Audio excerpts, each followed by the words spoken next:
welcome to Real Estate Raw and Uncut, episode 47. I'm Byron Lazine, joined by Tim Bray. This is the show if you're a real estate agent, seller, a buyer, a broker, a lender, an attorney. You want to tune in every single Friday. We're going to hit you with the real deal. You're looking the same Friday. as last week. I know. Do the hey, you know, to make it look a little different. Actually, this week, not the week that this show's actually going to come out, but this reality week, I had a water break in Niantic. Really? So I didn't shower for like 2 days. But I can.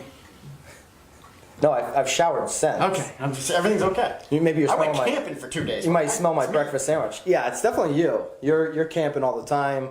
Hey, did you see this weekend? They're having the 3rd annual Naked Bike-a-thon in Boston. No, I didn't see this that. weekend. So everybody gathers together. You ride a bike naked. One thing I want to throw out. If you're there, a guy and you're like got one of those banana seats and you're naked, is that gonna like the banana bike seat? It may enhance you and your banana seat. Kind of the. That's gonna hurt. It sounds like it hurts. Here's one thing I want to throw out there for that is please, if you don't own a bike, don't go using the ride share bikes. Why not? That they provide you throughout Boston to do the naked bike ride.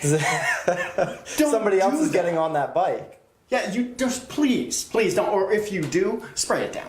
Yeah, well, they should have sanitizer on those city bikes anyway.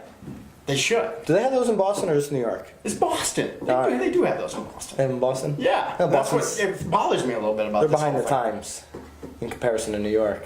What are we talking about? All right, what are we talking about? We're going to talk about Brooke. We had last week asked for some topics online. We didn't get to Brooke's Safferman's. She's an Old Lyme resident. She is a blogger. Check out her blog called The Pink Lime. If I didn't get that right, Brooke, you can yell at me. She's also an aspiring attorney. So somebody you want on your good side. She's going to be running New London County. You better stay close to her. I got to stay close to her. She's a good one. But anyway, she had, what did she have here? You know, she writes a little bit over my head with a little bit too much diction. It's an inside joke for you. But anyways, the concept of a dream home, we hear that all the time. What makes a dream home a dream home? Are people dreaming bigger than their budget allows, so to speak? So to speak. I mean, she goes to Williams School and then to Conn College. I think that, so to speak, is, I don't really understand that. Do you? When you put that in a sentence? I'm trying to still talk. I'm thinking about what you said with diction. Look it up. She used that word on me. I had to look it up. If you're swearing at me. Anyways, she wants to know, do buyers always want more than they can afford? And how, as a real estate agent, can you help to remedy or at least mollify this problem? If it is a problem, indeed, does it exist? I think completely is determined by where you come from, your background, what you're used to, and what is normal. Mm-hmm. And so once you define for yourself lifestyle. Yeah. So if you grew up struggling with parents who are struggling, trying to keep food on the table, and you're just, you're in an apartment and you're making ends meet, maybe your sense of dream home. Of a dream home. It's just home ownership. Home ownership. Yeah. Whereas some other people, have been blessed to grow up in a family that has provided them with most everything. Yep. And now their sense of normalcy is different. So Yeah. I think it's really the bar in which you grew up. Yep. And then maybe you're just in the middle, but you're watching HGTV every night. Yeah, and that's normal to you now. And now that's become normal, where you're like, oh my gosh, I need this like super extravagant home. Yeah.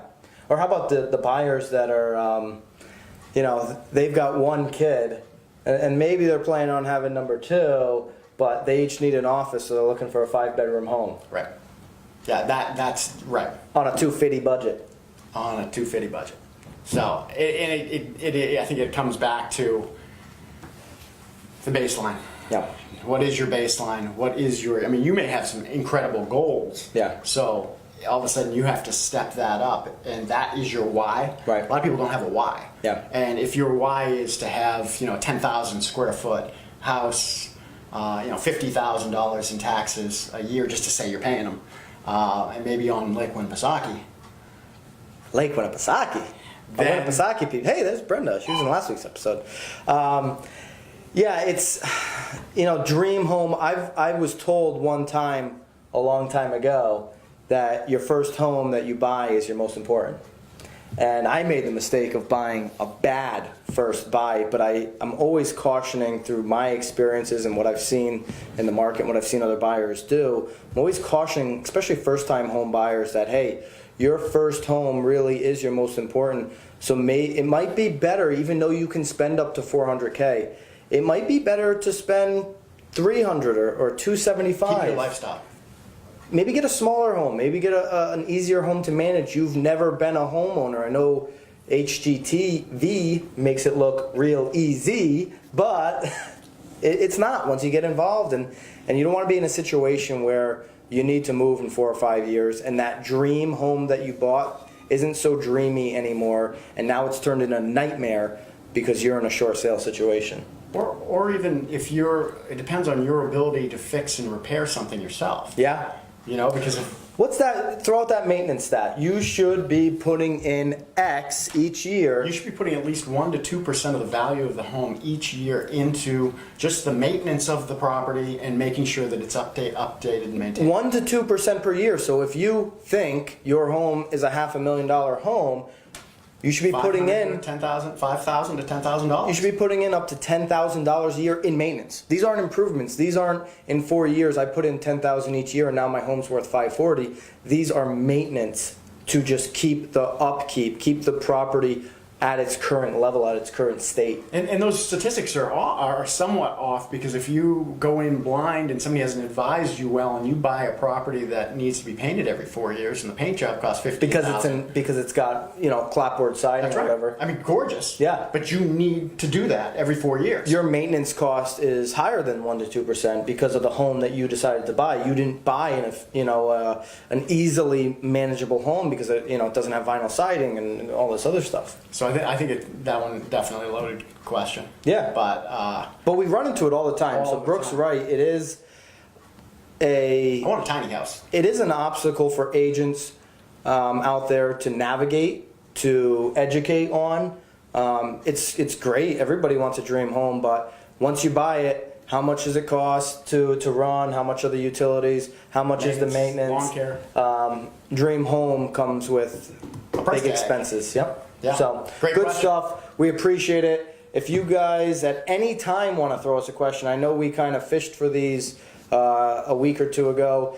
Anytime you want to hit us with a question, you can email them over to Tim at tbray@seaportre.com. No, hit us anywhere. Facebook, YouTube, wherever you're watching the show. We read all the comments. We will get back to you on every single comment. So hit us with your questions there. You can find me on Instagram or Twitter at Byron Mosine. Ask questions there. G+. Tim is still looking for his check from Google. Trying. Ask your questions to him on G+. He'll get an email notification. And if you're riding in the naked bike ride this weekend or last week, if you did, make sure you wear your helmet. Yeah, and do not tweet me any of those photos. Please save them for your own personal use. If you happen to ride. That would be an interesting selfie. Anyways, every single Friday, catch us, Real Estate Raw and Uncut. We're inching towards episode 50. Got some good stuff planned. Be well. Inching, does that have anything to do with the bike ride? I sure hope not. See you next Friday.